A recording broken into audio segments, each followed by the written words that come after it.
Olá IPCA, hoje é sábado, dia 18 de outubro de 2014. Nós estamos juntos há 783 dias lendo a Bíblia e hoje leremos os capítulos 13 e 14 do livro do profeta Zacarias.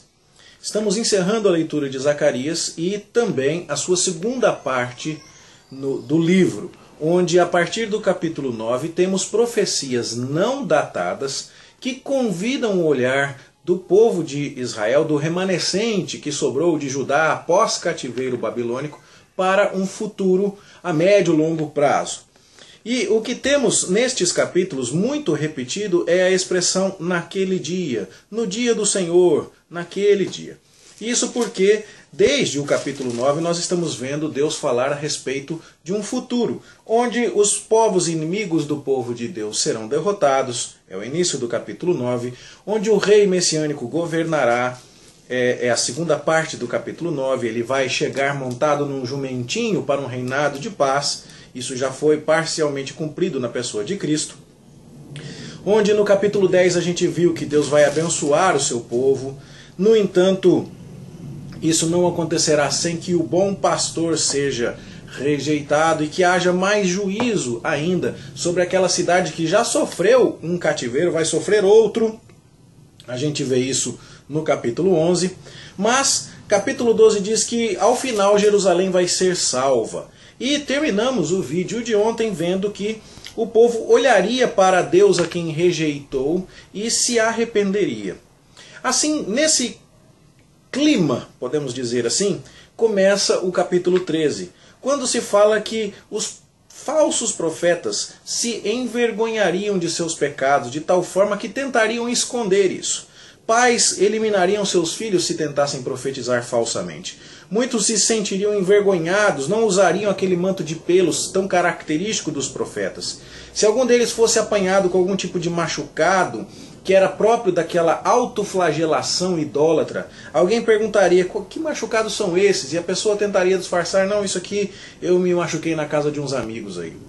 E então o arrependimento seria tal que ninguém nem mesmo teria coragem de sustentar, de publicar uma vida que contrariasse a palavra de Deus. Fala-se novamente aqui do pastor que vai ser ferido e nós temos então nesta sessão que encerra o livro, a repetição de vários temas que são tratados pelos profetas em muitos outros lugares. A ideia do pastor, daquele que vai trazer a ordem mediante o seu próprio sofrimento, já é por nós bastante conhecida, por exemplo, de Isaías capítulo 53. A espada aqui sendo desperta contra o pastor e o pastor sendo ferido é algo que a gente vê lá em Isaías 53.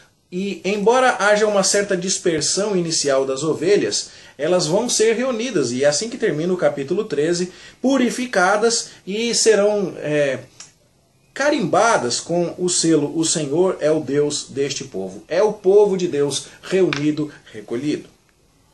O capítulo 14 traz novos temas que também são conhecidos nossos. A ideia de que Deus vai juntar todas as nações para a peleja contra Jerusalém já foi estudada por nós quando vimos Gog e Magog, lá em Ezequiel 38, 39, quando Deus, para mostrar a sua glória, de fato reúne os inimigos e triunfa sobre eles.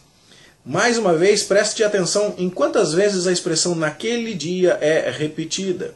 E fala-se aqui também de que correrão águas vivas de Jerusalém, no verso 8, como foi visto na visão de Ezequiel, lá no capítulo 47, de onde saiu um rio do templo que Ezequiel visualizou. Também é dito, por exemplo, nos versos 10 e 11, que Jerusalém habitará segura, e se fala aqui de torre de Ananel, dos lagares do rei, da porta da esquina, e falando, portanto, das bênçãos que cercariam a Jerusalém nova. E isso também já foi tratado lá em Jeremias capítulo 31, nos versos finais do capítulo, com os mesmos elementos geográficos que são fornecidos aqui. Então você está vendo, o pastor ferido, Isaías 53, os inimigos reunidos e vencidos, Ezequiel 38, a fonte de água viva saindo de Jerusalém, Ezequiel 47, as medidas da cidade que agora não será mais amaldiçoada, mas habitará segura, Jeremias capítulo 31, Verso 14, as riquezas de todas as nações sendo ajuntadas, Ageu capítulo 2, verso 7. E tudo isso vai acontecer naquele dia em que Deus salvará o seu povo. E povos de todas as nações virão a Jerusalém e celebrarão a festa dos tabernáculos, aquela festa que comemorava o término da colheita. E várias nações vindo também não é nenhum assunto novo para nós que temos estudado os profetas. E desta forma termina-se o livro com esta visão bastante gloriosa, que não exclui o juízo. Então, acho que essa é a mensagem clara de Zacarias para todos nós. A primeira parte do livro até o capítulo 8, dada mais ou menos na mesma época em que Ageu profetizou. É hora de reconstruir o templo. Zacarias recebe 8 visões e depois fala um pouquinho mais tarde a respeito do jejum que tinha sido cumprido enquanto o templo estava destruído, mas que na verdade não agradou a Deus porque era mera formalidade. Do capítulo 9 para frente estamos olhando para um futuro bem mais distante. E estamos vendo então o que Deus vai fazer na reconstrução do seu povo. É a profecia da maturidade de Zacarias e os olhares dos ouvintes do profeta são convidados para enxergar o futuro, onde também haverá lugar para juízo, mas também lugar para restauração. Eu creio que esses comentários devem ajudar você a ter uma visão geral do livro e a entender, em linhas gerais, do que é que o profeta está nos falando. Esperamos que você tenha um bom estudo, uma boa leitura, e na segunda-feira, se Deus nos permitir, nós voltamos prosseguindo na leitura da Palavra de Deus. Até lá, se Deus nos permitir.